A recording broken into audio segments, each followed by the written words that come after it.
Hello everyone, मैं अंजलि शर्मा स्वागत करती हूँ आप सभी का बढ़ाऊं तेरा मास्टर चैनल पर। और सीडीपी की ये जो सीरीज है हमारी, it is very useful for C TET, for H TET, for D triple S B, K V S, N V S, जितने भी आपके टीचिंग एग्जाम्स हैं जहाँ पे भी आपकी सीडीपी या फिर चाइल्ड साइकोलॉजी हम कह सकते हैं एंड पेडागोजी पूछी जाती है, ये सारे टॉपिक्स हम सीडीपी के इस सीरीज में कवर करने वाले हैं। And today we are going to discuss a very important and most interesting theory, that is Erickson's theory of psychosocial development। हम कह सकते हैं कि एरिक्सन का मनोसामाजिक सिद्धांत है। भाई क्या कहते हैं एरिक्सन हमारी डेवलपमेंट के बारे में, हमारे विकास के बारे में? एरिक्सन ने जो जो विकास है, जो डेवलपमेंट है एक इंसान का, उसको 8 स्टेजेस में बांटा है। यानी वो मानते हैं कि जो डेवलपमेंट है वो एक डिसकंटिन्यूअस प्रोसेस होता है। As we have discussed in the debates of developmental psychology वाली वीडियो में हमने काफी विस्तार से इस चीज को डिस्कस किया है। तो भाई ये सारी कुछ हमारी बाल्यावस्था से लेकर और हमारे जो है ओल्ड एज तक एरिक्सन ने हमें हमारी जो विकास की जो चरण है, जो हमारे स्टेजेस हैं, उनको 8 स्टेजेस में बांट दिया है यहाँ पे। तो आइए देखते हैं कि क्या कहते हैं एरिक्सन हमारी साइकोसोशल डेवलपमेंट के बारे में। फर्स्टली इस वर्ड को ही समझ लेते हैं, what does it mean. Psycho social 2 word से मिलके बना है, साइको एंड सोशल। यानी हमारी मनस्थिति क्या होगी और जो हमारा सोसाइटी या फिर जो हमारा परिवेश है उसका डेवलपमेंट पे क्या अफेक्ट रहेगा या फिर क्या रोल रहेगा डेवलपमेंट में। That means growth of a person according to the social norms and understanding के अनुसार जो पर्सन है उसकी ग्रोथ या फिर डेवलपमेंट जो है हो रही है। और ये थ्योरी हमें बताती है कि सोशल एक्सपीरियंसेस का ओवर द जो हमारा डेवलपमेंट है उस पे क्या इम्पैक्ट पड़ेगा। और ये पूरे लाइफ स्पैन यानी कि पूरे जो हमारा इन्फेंसी से लेकर और ओल्ड एज तक की जो हमारी स्टेजेस हैं वहां तक ये जो है डेवलपमेंट को हमारा बताएगा कि भाई जो विकास है वो कैसे कैसे उसकी स्टेजेस आगे बढ़ती जाती हैं। एरिक्सन के जो सिद्धांत है ये एरिक्सन का, उसके अनुसार पूरे जीवन भर जो विकास हमारा होता है वो 8 स्टेजेस या फिर 8 चरणों में क्रमानुसार चलता रहता है। दैट मीन्स ये जो स्टेजेस हैं, एरिक्सन ने बोला कि फर्स्ट स्टेज आएगी वो कंप्लीट होगी, उसमें कुछ हमारे साइको सोशल क्राइसिस होंगे, कुछ कॉन्फ्लिक्ट्स होंगे जिनको हम कह सकते हैं कि मनोसामाजिक कुछ हमारे ऐसे क्राइसिस हैं यहाँ पे जिन क्राइसिस को रिजोल्व करना बहुत ही ज्यादा जरूरी है। हर स्टेज पे एक एक क्राइसिस एरिक्सन ने बताया है। अगर वो क्राइसिस अच्छे से रिजोल्व हो जाता है यानी अच्छे से सॉल्व हो जाता है वो क्राइसिस, तो जो बच्चा है उसमें उसका जो विकास होगा उसके अंदर कुछ नई क्वालिटीज डेवलप होंगी और उसी को हम क्या बोल रहे हैं, डेवलपमेंट बोल रहे हैं। ठीक है। और अगर वो साइकोसोशल जो इसके क्राइसिस है, वो कॉन्फ्लिक्ट्स हैं, वो यहाँ पे अच्छे से रिजोल्व नहीं हो पाते हैं, तो क्या होगा भाई, जो उस स्टेज पे, जो उस एज पे, उस लेवल तक बच्चे में कुछ क्वालिटीज या कुछ जो हम कह सकते हैं पोटेंशियल कैपेबिलिटीज डेवलप हो जानी चाहिए थी, वो फिर नहीं हो पाती है। ठीक है। यानी विकास जो है अगर ये साइकोसोशल क्राइसिस जो हमारे होते हैं ये अगर अच्छे से सॉल्व हो गए तो डेवलपमेंट एक फर्दर कह सकते हैं हम पॉजिटिव ऑर्डर में क्रमानुसार चलेगी। ठीक है। पॉजिटिव ऑर्डर में डेवलपमेंट प्रोसीड करेगी, यानी कि पॉजिटिव चेंजेस आएंगे उसकी पर्सनालिटी में। Erikson believe that people experiences conflicts या फिर जिनको हम साइकोसोशल क्राइसिस बोल रहे हैं इन ईच स्टेज, हर एक स्टेज में these conflicts are centred on either developing a psychological quality, या तो कोई साइकोलॉजिकल जो क्वालिटी है वो डेवलप हो जाएगी बच्चे में अगर ये क्राइसिस उसके रिजॉल्व हो जाते हैं, और अगर ये क्राइसिस रिजॉल्व नहीं होते हैं तो उस बच्चे में वो क्वालिटीज जो डेवलप हो जानी चाहिए थी उस स्टेज तक वो डेवलप फिर नहीं हो पाती है। प्रत्येक चरण में एक विशिष्ट विकासात्मक मानक होता है जिसे पूरा करने में आने वाली समस्याओं का समाधान, बिल्कुल ये एक समस्या है हमारी, जो हमारी मनोसामाजिक क्राइसिस है, ये मनोसामाजिक समस्या है जिसका समाधान करना बहुत ज्यादा आवश्यक होता है। बिल्कुल ऐसे ही चलेंगे। इंग्लिश और हिंदी दोनों में मैंने आपके लिए ये प्रेजेंटेशन बनाई है ताकि दोनों मीडियम के जो स्टूडेंट्स हैं उनके लिए कंफर्टेबल हो, ये वीडियो देख के वो अच्छे से समझ सके। तो आइए देख लेते हैं कि कौन सी 8 स्टेजेस के बारे में एरिक्सन ने बात की है। ये 8 स्टेजेस हैं भाई। Let's see the first stage जो हमारी आती है वो इन्फेंसी के दौरान आएगी। इन्फेंसी के दौरान आएगी हमारी ट्रस्ट वर्सेस मिसट्रस्ट की जो स्टेज है, दैट इज फ्रॉम 0 टू हम कह सकते हैं 1.5 साल तक या फिर 18 मंथ तक का जो बच्चा है वो ट्रस्ट वर्सेस मिसट्रस्ट की स्टेज में रहेगा। उसके बाद हमारी नेक्स्ट स्टेज आती है that is autonomy versus shame and doubt की स्टेज है ये, और ये हमारी अर्ली चाइल्डहुड या फिर पूर्व जो बाल्यावस्था है वहां पे ये स्टेज हमें देखने को मिलेगी। तो 1.5 साल से 3 साल का जो बच्चा है वो इस स्टेज में होता है। उसके बाद भाई हमारी आती है थर्ड जो स्टेज है that is initiative versus guilt. बहुत ही डिटेल में हम इनको पढ़ने वाले हैं। अभी मैं अभी आपको एक आउटलाइन दे रही हूँ इन स्टेजेस की कि क्या स्टेजेस है, ये कैसे स्टेजेस है। एज वी कैन सी बच्चा प्री स्कूल में चला गया है, यहाँ पे वो काफी कुछ डिस्कवर करेगा अपने आप से, खुद से, अपने एनवायरमेंट को, अपने स्कूल को। तो ये जो स्टेज है हमारी भाई 3 से 5 साल तक के जो बच्चे हैं उनमें ये स्टेज देखने को मिलती है एरिक्सन के अनुसार। ठीक है, नेक्स्ट जो हमारी स्टेज आती है वो है industry versus inferiority. Industry versus inferiority हमारी 4th स्टेज है और वो हमें देखने को मिलेगी 6 से जो 11 साल के जो बच्चे हैं, जिसको हम स्कूल एज भी कहते हैं, क्योंकि बच्चा इस एज में स्कूल जाना स्टार्ट कर देता है। फॉर्मली एक फॉर्मल सेटिंग उसको मिल जाती है स्कूल की और वहां पे वो जाना स्टार्ट कर रहा है। यहाँ पे वो प्री स्कूल एज में है। ठीक है, अब देखिए भाई इसके बाद जो हमारी स्टेज आती है वो है 5th stage and that is identity versus role confusion. और इसी स्टेज के दौरान हमें देखने को मिलेगा कि ये जो चरण है, ये जो स्टेज है वो एडोलसेंस में आएगी। और हम सभी को पता है कि एडोलसेंस का जो टाइम पीरियड है वो क्या रहता है, 12 to 18 ईयर्स हमारा एडोलसेंस का पीरियड रहेगा। Next the stage is intimacy versus isolation, जो हमें यंग अडल्टहुड में देखने को मिलती है। 18 साल से जो भी 40 वर्ष तक के जो हमारे वयस्क हैं, अडल्ट हैं, उनमें ये स्टेज आती है। And next is our 7th stage that is generativity versus stagnation. Stagnation क्या होता है, रुका होना। बिल्कुल, स्टैग्नेंट वाटर बोलते हैं ना कि भाई ये जो तालाब है, ये जो पॉन्ड है, इसमें तो स्टैग्नेंट वाटर है, यानी कि थमा हुआ, रुका हुआ पानी है। ठीक है, यानी एक ठहराव की स्थिति जब आती है तो वो मिडिल एडल्टहुड में फेस करता है इंसान। 40 to 65 ईयर्स का जो यहाँ पे एज ग्रुप है उसमें ये जनरेटिविटी वर्सेस स्टैग्नेशन की स्टेज आती है according to Erikson. And the last and final stage is 8th stage ego integrity versus despair. Despair यानी कि कुछ हम कह सकते हैं निराशा की भावना होना। ठीक है, तो ये हमारी आएगी भाई 65 ईयर्स ऑनवर्ड।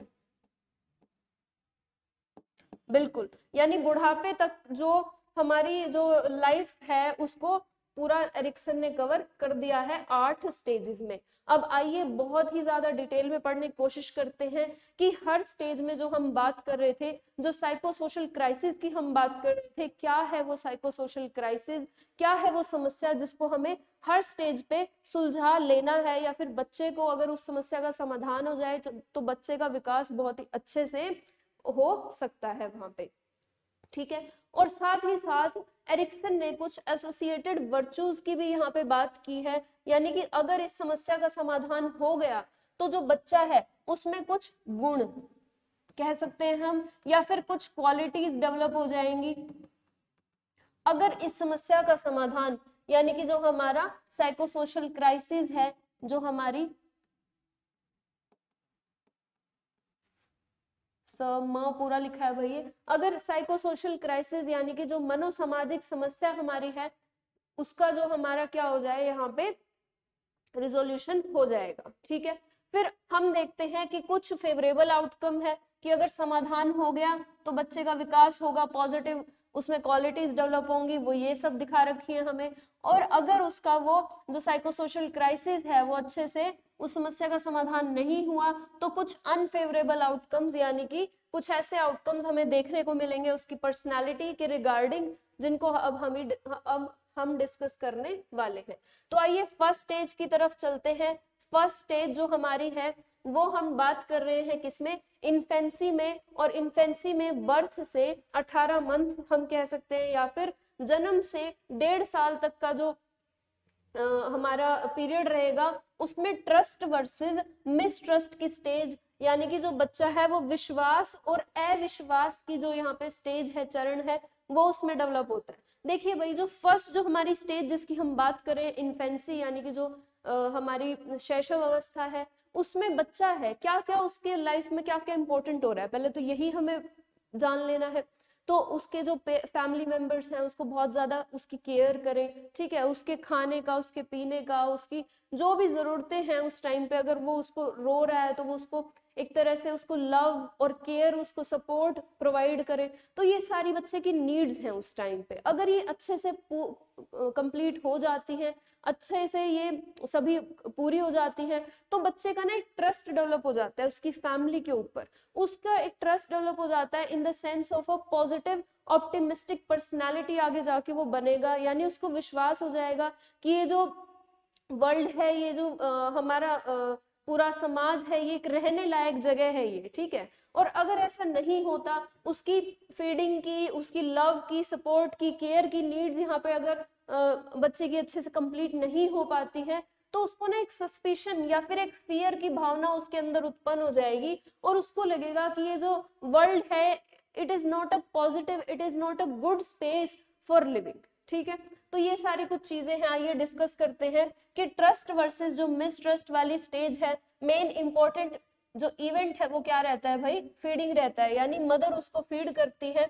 और अगर ये उसका जो क्राइसिस है, जो ट्रस्ट वर्सेस मिसट्रस्ट का क्राइसिस है इसका, कि क्या मैं इस वर्ल्ड को, इस समाज पे क्या मैं भरोसा कर सकता हूँ, तो अगर यहाँ से वो इसका क्राइसिस रिजॉल्व हो जाता है, उसको लव एंड सपोर्ट बहुत ही अच्छे से मिलता है, तो बच्चे के अंदर गुण या फिर वर्चू जो यहाँ पे उत्पन्न होगा या डेवलप होगा, उसे हम कहेंगे होप। यानी उसको होप हो जाएगी, वो ऑप्टिमिज्म हो ऑप्टिमिस्टिक एक पर्सनालिटी बनेगा, वो आगे जाके उसको ट्रस्ट हो जाएगा इस वर्ल्ड पे, ठीक है। क्या ट्रस्ट हो जाएगा, फेथ हो जाएगा उसको एनवायरमेंट में कि फ्यूचर इवेंट्स उसके अच्छे होने वाले हैं। और अगर ऐसा नहीं होता है तो उसको एक पेसिमिस्टिक पर्सनालिटी के रूप में बच्चा, यानी पेसिमिस्टिक पर्सनालिटी यानी वो हर चीज में नेगेटिव देखेगा और हर चीज को ना एक नेगेटिव नजरिए से वो सोचेगा यहाँ पे। तो सस्पिशन एंड फियर का जो डेवलपमेंट उसकी यहाँ पे हो जाती है। तो इसी तरह से हम फर्दर सारी स्टेजेस को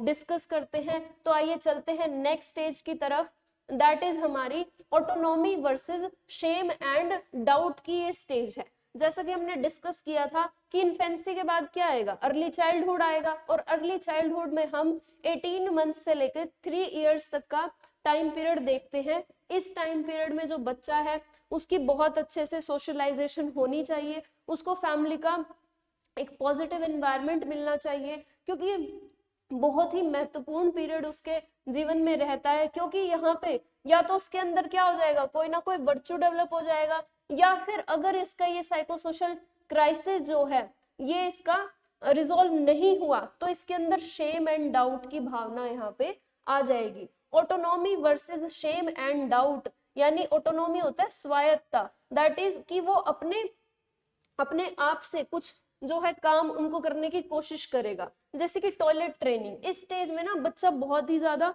क्यूरियस भी रहता है। क्यूरियस तो क्या कह सकते हैं हम, वो बहुत सारी चीजें खुद से करने की कोशिश करता है। जैसे कि उसने खुद से खाना है, या तो मतलब ऐसे जिद करेगा कि मुझे खुद से खाना है, चाहे वो कितना गिरा रहा हो, बट उसको खुद से खाने दो, ठीक है। वो खुद से अपने टॉयज की चॉइस करेगा।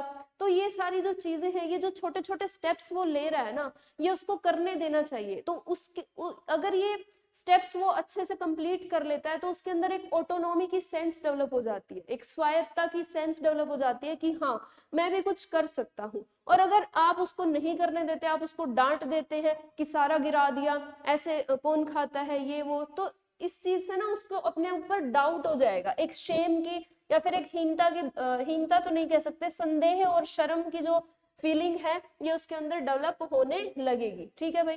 तो जैसे कि इसमें एग्जांपल हम देते हैं कि टॉयलेट ट्रेनिंग कि जो बच्चा है ना इस एज में 18 मंथ से जो 3 साल तक का जो बच्चा है, उसको टॉयलेट ट्रेनिंग अच्छे से दी जानी चाहिए कि टॉयलेट्स कैसे यूज करना है और ये सारी चीजें। तो उसके अंदर एक विल डेवलप हो जाती है कि हाँ भाई मैं भी बहुत सारे काम इंडिपेंडेंटली कर सकता हूँ, ठीक है। उसको फ्रीडम और सेल्फ रेस्ट्रेंट की डेवलपमेंट उसके अंदर होती है यहाँ पे, यानी एक उसके अंदर एक सेंस डेवलप होती है कि वो सेल्फ कंट्रोल और एडिक्वेसी जो है उसके अंदर आ जाती है कि वो खुद से अपनी चीजें कर सकता है, सेल्फ कंट्रोल। और अगर आप ऐसा नहीं करने देते उसको तो उसके अंदर एक feeling of shame and self doubt उत्पन्न हो जाती है।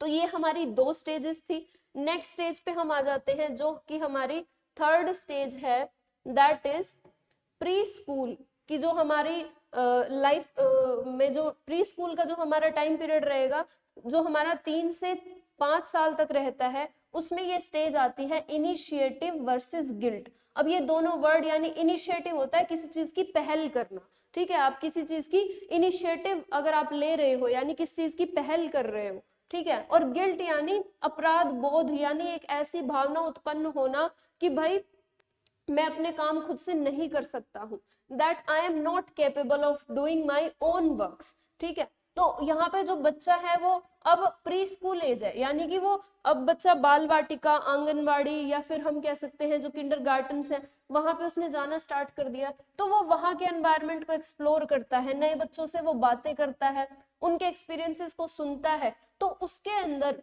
यहाँ पे अगर आपने उसको एक्सप्लोर करने दिया अच्छे से, तो अगर आपने उसको एक्सप्लोरेशन का मौका दिया तो उसके अंदर एक फीलिंग या फिर एक हम कह सकते हैं एक क्वालिटी डेवलप होगी पर्पस की, यानी वो खुद से अपनी एक्टिविटीज को इनिशिएट करना सीखेगा। वो छोटे छोटे गोल्स यहाँ पे अपने डिसाइड करेगा और उन गोल्स की तरफ उसको कैसे प्रोसीड करना है उस चीज को भी वो क्या करेगा, डिसाइड करेगा, ठीक है। तो अगर ये सारी चीजें पॉजिटिवली होती हैं तो उसके अंदर इनिशिएटिव या फिर हम कह सकते हैं अपने खुद की एक्टिविटीज को अपने आप से पहल करने की उसके अंदर एक क्वालिटी डेवलप हो जाएगी। और अगर आप उसको एक्सप्लोरेशन का मौका नहीं देते हो, उसको एक ऐसे एनवायरनमेंट में रखते हो जहां उसको किसी से मिलने नहीं दे रहे हो, वहां उसको कुछ एक्सप्लोर नहीं करने दे रहे हो आप, तो उसके अंदर एक सेंस ऑफ गिल्ट या फिर एक इनएडिक्वेसी की भावना उत्पन्न हो सकती है।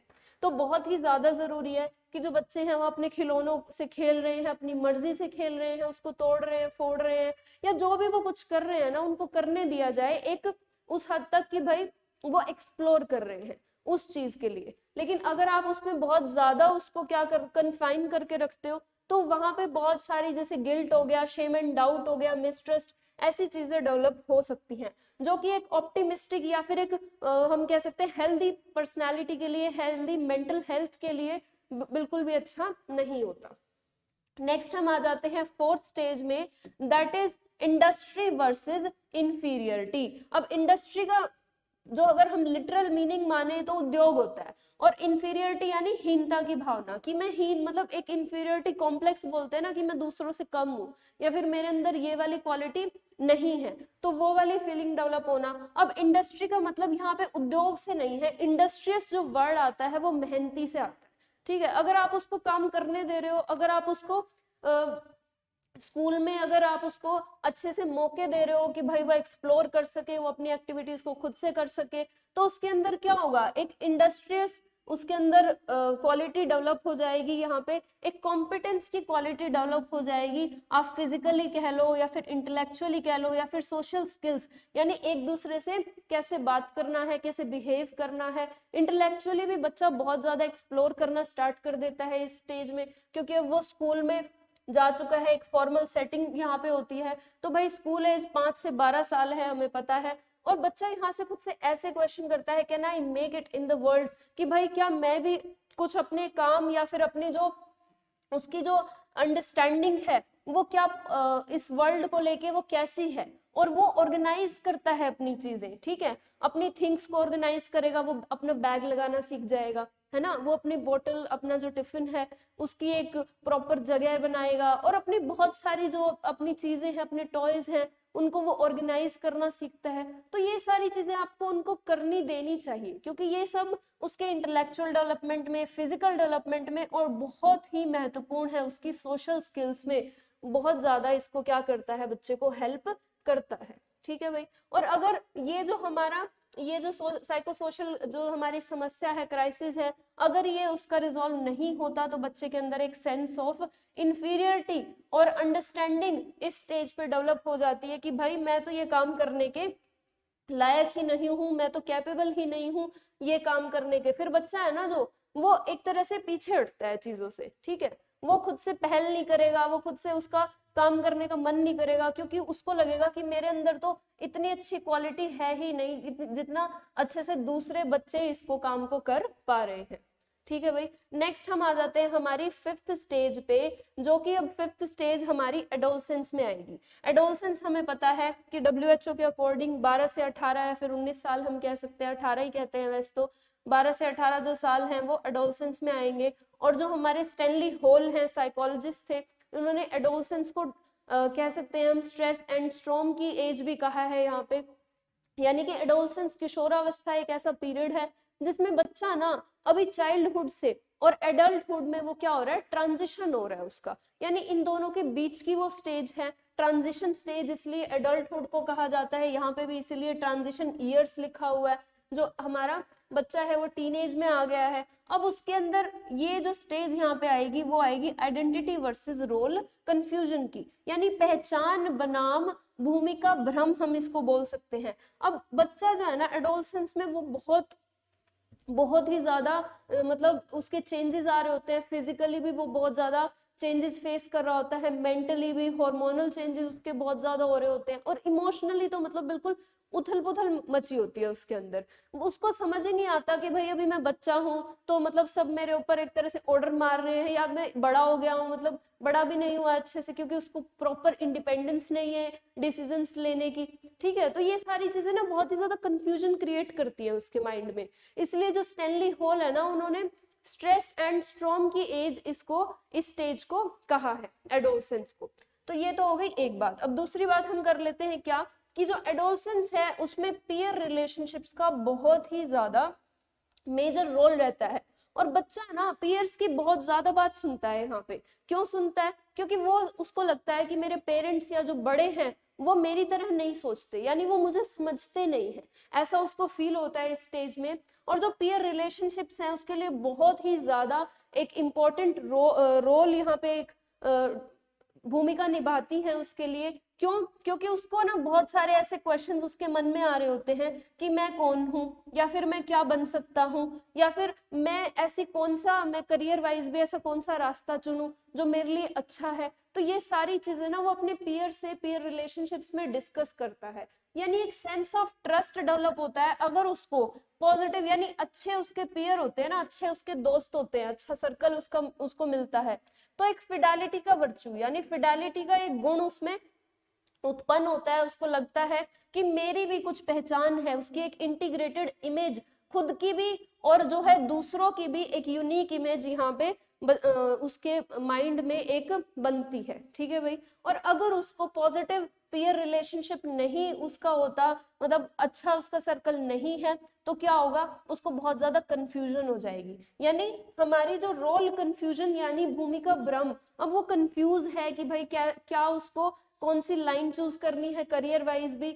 या फिर मैं कैसा इंसान हूँ, कैसी मेरी पर्सनालिटी है, मैं दिख कैसा रहा हूँ, या फिर मेरे अंदर क्या क्या और पोटेंशियल्स हैं, ये सारी चीजें एक्सप्लोर करने की स्टेज होती है एडोलेसेंस। और इसीलिए इस जो स्टेज को बहुत ही महत्वपूर्ण माना गया है, ट्रांजिशन ईयर्स इस स्टेज को हम बोलते हैं। और ये वैसे भी ये बहुत ही ज्यादा इंपॉर्टेंट है, इससे जरूर क्वेश्चन आ जाता है।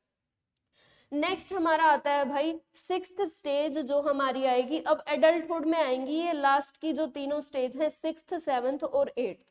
जो एडल्टहुड है वो हमारा स्टार्ट हो जाता है 18 से, जो 40 वर्ष में हमारा यंग एडल्टहुड रहेगा। 40 से 65 वर्ष के अंतर्गत मिडिल एडल्टहुड हम कह सकते हैं, और 65 के बाद मैच्योरिटी की स्टेज हम बोल सकते हैं। तो जो सिक्स्थ स्टेज है जो हमारी यंग एडल्टहुड के लोगों को फेस करने के लिए मिलती है, वो क्या है, इंटीमेसी वर्सेस आइसोलेशन। बिल्कुल, इंटीमेसी यानी अंतरंगता, और आइसोलेशन अलगाव की भावना। अब भाई 18 से 40 इयर्स एक ऐसी स्टेज है जब हम अपना करियर एक तरह से हम चुन चुके होते हैं कि हमें किस लाइन में जाना है, और साथ ही साथ हमारी जो इमोशनल डेवलपमेंट है, जो हमारा अफेक्टिव डोमेन होता है, उसमें एक अपोजिट सेक्स के लिए भी बहुत ज्यादा हम कह सकते हैं कि उसकी लव, उसके लिए केयर और जो उसका सपोर्ट है वो बहुत ज्यादा रिक्वायर्ड होता है इस स्टेज में। तो इसलिए जो इंसान है वो खुद से ऐसे क्वेश्चंस कर सकता है कि कैन आई लव, क्या मैं एक पॉजिटिव एक लव रिलेशनशिप में क्या मैं रह सकता हूँ, या फिर अगर उसको एक इंटीमेसी वाली एक रिलेशनशिप मिलती है, यानी जहाँ पे उसकी इमोशनल नीड्स को सेटिस्फाई किया जा रहा है, तो उसके अंदर वर्च्यू डेवलप होगा लव का, या फिर क्वालिटी या फिर गुण हम कह सकते हैं, या और हम कह सकते हैं finding and committing to another, यानी कमिटमेंट की जो एक क्वालिटी है उसके अंदर डेवलप हो जाएगी। लेकिन अगर ऐसा नहीं होता है तो क्या होगा, बच्चा, जो बच्चा तो नहीं कह सकते, वयस्क ही है, वयस्क क्या हो जाएगा, आइसोलेट हो जाएगा, अलगाव की भावना उसमें हो जाएगी, यानी जो भी अफेक्शनेट रिलेशनशिप्स है ना उनसे वो एक तरह से दूर भागेगा और वो उनको अफेक्शनेट रिलेशनशिप्स को कैरी ऑन नहीं कर पाएगा। ठीक है भाई, तो नेक्स्ट हमारी स्टेज है, इस पे आ जाते हैं, दैट इज 7th स्टेज, जो मिडिल अडल्टहुड में देखने को मिलती है, 40 से 65 वर्ष की ये एज में देखने को मिलेगी, जनरेटिविटी वर्सेस स्टैग्नेशन। जनरेटिविटी यानी कि क्या मैंने अपनी लाइफ में कुछ पॉजिटिव किया है, क्या अभी तक जो मैंने किया है करियर वाइज भी, या फिर उसके जो फैमिली रिलेशनशिप्स हैं उनकी बात करें, या फिर उसके जो फ्रेंड्स हैं उनकी बात करें, या फिर उसके लाइफ के जो इंपॉर्टेंट इवेंट्स हुए हैं उनकी बात करें, यानी कि क्या उसने कुछ जननशील किया है यहाँ पे अपनी लाइफ में, या फिर स्टेग्नेशन या फिर एक ठहराव की स्टेज आ गई है। Can I make my life count, कि क्या मैं जो अपना पेरेंटहुड है, मतलब मैं क्या एक अच्छा पिता या अच्छी माता बन पाया, या फिर हम कह सकते हैं कि वर्क या उसके करियर में भी उसकी जो स्थिति है वो कैसी रही है। ठीक है भाई, तो ये बहुत ही इंपॉर्टेंट इवेंट यहाँ पे रहेगा। तो अगर ये जो अगर जनरेटिविटी की स्टेज आएगी, मतलब जनरेटिविटी की अगर इसकी जननशीलता रहेगी, तो यहाँ पे हमारा वर्च्यू डेवलप हो जाएगा care, care towards the next generation, care towards the previous generation, और जो अब इस स्टेज में ना वो गाइड करेगा, क्योंकि अभी तक तो लाइफ के बहुत ज्यादा एक्सपीरियंसेस फेस कर चुके होते हैं इस स्टेज में लोग, तो गाइड कर सकते हैं, टीच कर सकते हैं अ न्यू जनरेशन को। ठीक है, और अगर ये सारी चीजें होती हैं तो एक सोसाइटी की तरफ, एक हमारी फैमिली की तरफ एक कंसर्न डेवलप हो जाता है इंसान का। और अगर उसको लगता है कि उसके जीवन में ठहराव है, यानी कि उसने लाइफ में जो है वो एक अच्छा पेरेंट नहीं बन पाया, या फिर वो एक अच्छा हम कह सकते हैं अपने करियर को परस्यू नहीं कर पाया अच्छे से जिस तरह से वो उसको परस्यू करना चाहता था, तो यहाँ पे फिर एक self own wellbeing and prosperity वाली उसकी हम कह सकते हैं फीलिंग डेवलप होती है, यानी बस उसको अपने बारे में सोचना है, यहाँ पे वो अपने बारे में ही सोच रहा है, सोसाइटी के बारे में, फैमिली के बारे में, किसी और चीज के बारे में वो नहीं सोच पा रहा है। नेक्स्ट हमारी जो स्टेज है वो आती है 8th हमारी जो स्टेज है that is ego integrity versus despair, यानी कि अब जो इंसान है ना वो 65 की एज के बाद आपने देखा होगा, या तो जो मतलब हमारे जो ग्रैंड पेरेंट्स है, या तो वो बिल्कुल बहुत ही शांत हो जाते हैं, या फिर वो बहुत ही एक तरह से हम कह सकते हैं चिड़चिड़े हो जाते हैं। ऐसा क्यों होता है, क्योंकि इस स्टेज में ना इंसान की पूरी ओवर द लाइफ उसने जो जो किया है, जो जो उसकी लाइफ में हुआ है, उस पर वो रिफ्लेक्ट बैक करता है, यानी उस पर वो एक तरह से उसको सोचता है कि क्या हुआ है जीवन में और क्या मैं करना चाहता था, यानी क्या जो चीजें मेरी इच्छाएं थी क्या मैं उनको कंप्लीट कर पाया, क्या मैं अपने कर्तव्यों को अच्छे से निभा पाया।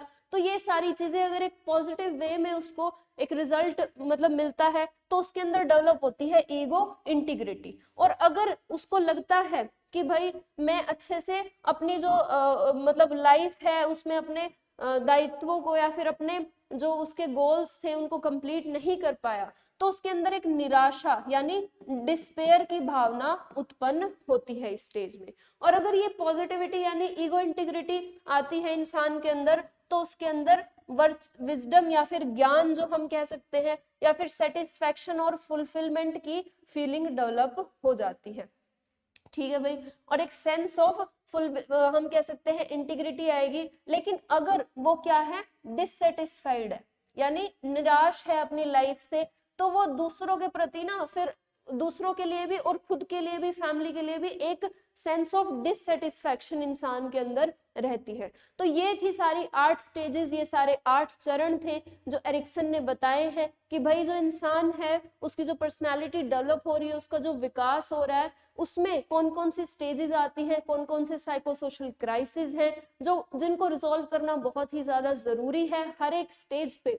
और एरिक्सन ने कहा है कि जब पहली स्टेज कंप्लीट होगी तब वो दूसरी स्टेज में आएगा, दूसरी कंप्लीट होगी तब वो तीसरी स्टेज में आएगा, यानी एक ऑर्डरली सीक्वेंस में जो सारी स्टेजेस हैं वो चलती रहेंगी हमारी।